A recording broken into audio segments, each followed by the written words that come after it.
Hello everybody, welcome back to our channel.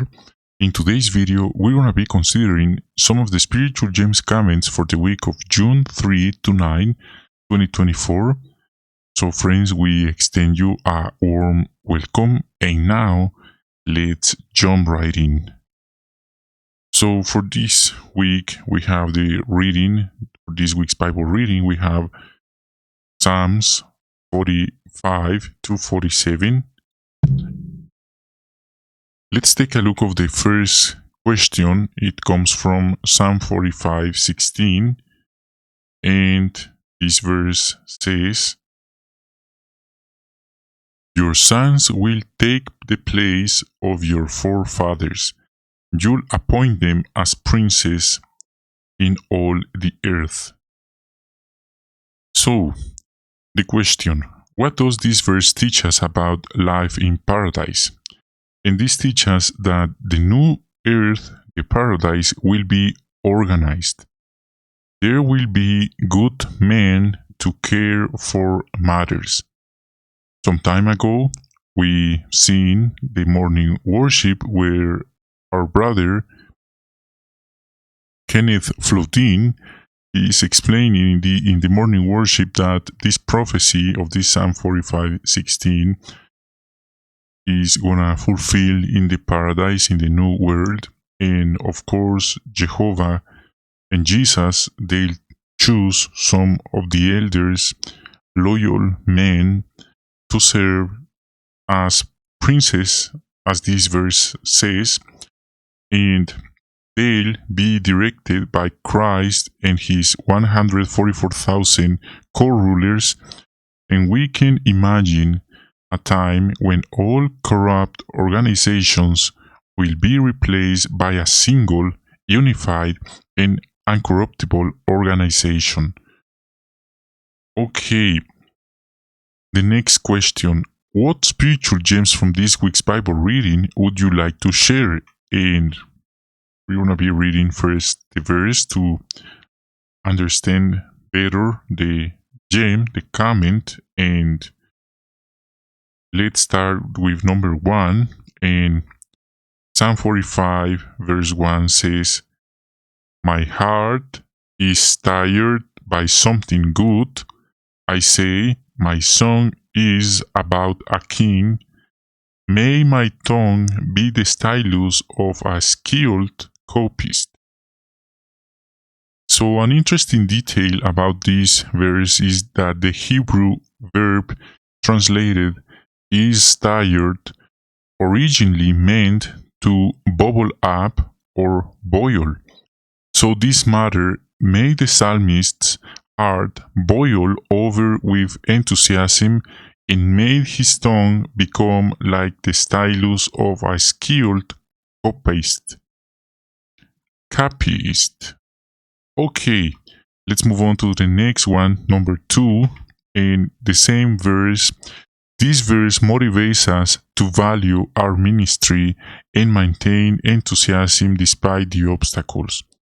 Because the good news of the Messiah kingdom is something good that touches our heart, and we may ask ourselves, is our heart stirred by the kingdom message? Do we preach the good news of the kingdom with zeal? Like the psalmist, our song is about a king, our King Jesus Christ.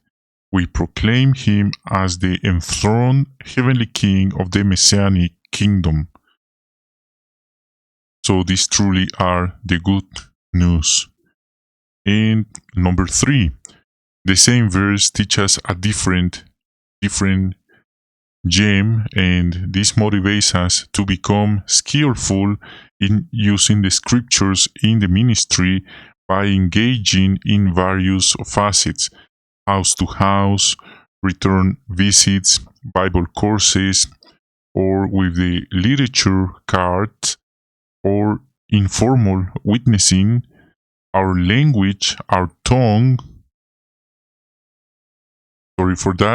our tongue becomes like the pen of a scribe when we use the written word, the Bible, the Holy Scriptures, in our preaching work. So this is a process, it's not something automatically or instantly. An instant process, it will take a while, but eventually we'll be able to handle it. Okay, the next one, number 4, and now 45, verse 2. You are the most handsome of the sons of men. Gracious speech flows from your lips. That is why God has blessed you forever. So this teaches that physical beauty impacts, but it can also disappoint us if there is no inner beauty that is often reflected through kind and loving words that are a reflection of the inner heart, the secret person of the heart. So sometimes we might find people in their external appearance is good with some way to speak. They are beautiful outside, but once they start to speak, we notice they are bad people, horrible people, because their words, they're proud, the way they are treating others is not loving and kind. So, Jehovah expects that we reflect our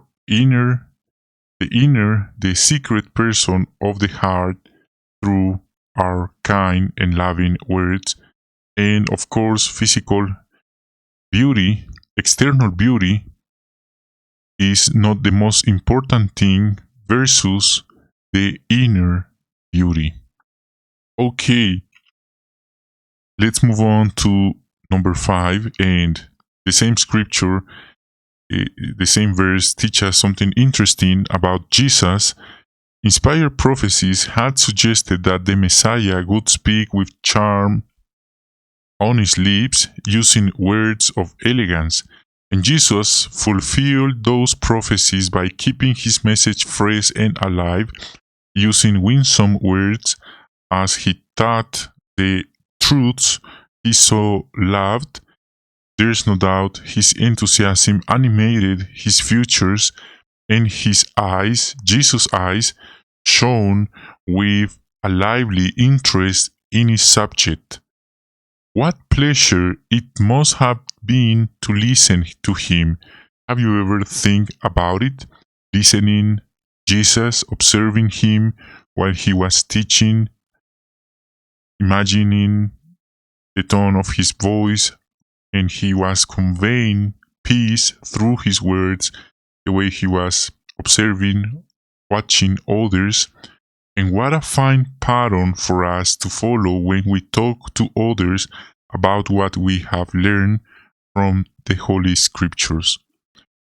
And that's the purpose of the second section of our midweek meeting, to teach us about reflecting these feelings when we are participating or when we are preaching and expressing or conveying the God's kingdom message with others.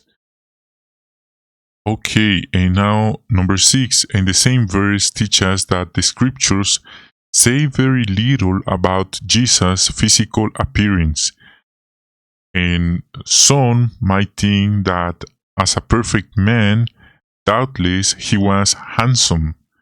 However, his outstanding handsomeness came from his faithfulness to Jehovah and his unbending integrity. In addition, Jesus used gracious speech when he preached the message of the kingdom. And this makes us think about, if do we personally endeavor to follow his example in our preaching work and try to use words that will touch people's heart? Well, we think about it. Number 7. In Psalm 45:4, this verse says, and in your splendor go on to victory. Ride in the cause of truth and humility and righteousness, and your right hand will accomplish inspiring things. So this teaches the importance of humility. This is not something optional. It's not a suggestion. Actually, there are more benefits by being humble versus being proud or pride person. The case in which Jesus writes dictates that he'll save only those who are humble. And in this context, a biblical context, being humble, it doesn't mean someone who doesn't have any penny, someone who is poor or living in poverty. That's not humility according to the context of this verse. It refers to heart condition of the person and righteous. So our developing humility then is essential to our survival. 8. Psalm 45:7 says, "You loved righteousness and you hated wickedness. That is why God, your God, has anointed you with the oil of exaltation more than your companions." So Jesus was anointed with the oil of exaltation more than his partners or companions, and this refers to the other kings of the line of David. This was by reason of his receiving the anointing directly from Jehovah himself, not with oil, but with Holy Spirit, not to an earthly kingship, but to a heavenly one combined with the office of heavenly high priest. So this is really interesting and beautiful. Okay, now number 9 in 46 verse 1 and 2 says, "God is a refuge and strength, a help that is readily found in times of distress. That is why we'll not fear, though the earth undergoes change, though the mountains topple into the depths of the sea." So, this makes us think about the drastic climate changes, how the weather is been changing.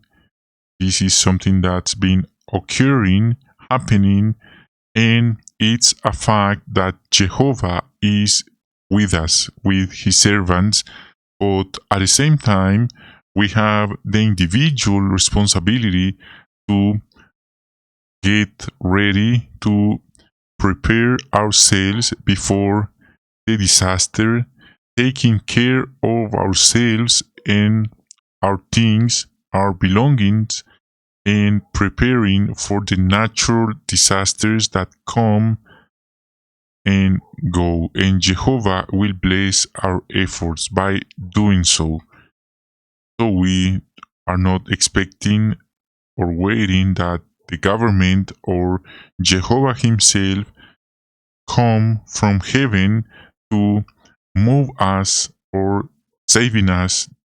He is expecting us that we do our part, our best in previous preparation before the disaster. As the Bible says in Proverbs 22 verse 3. Okay, number 10, this is the last one, and the same scripture teaches us that no matter what may happen around us, God is a reliable source of strength. Okay, friends, that's a wrap for today's video.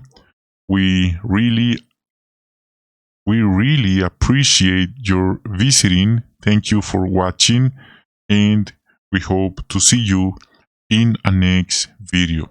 So once again, thanks for coming. We hope you have a wonderful day and hope to see you in a next video.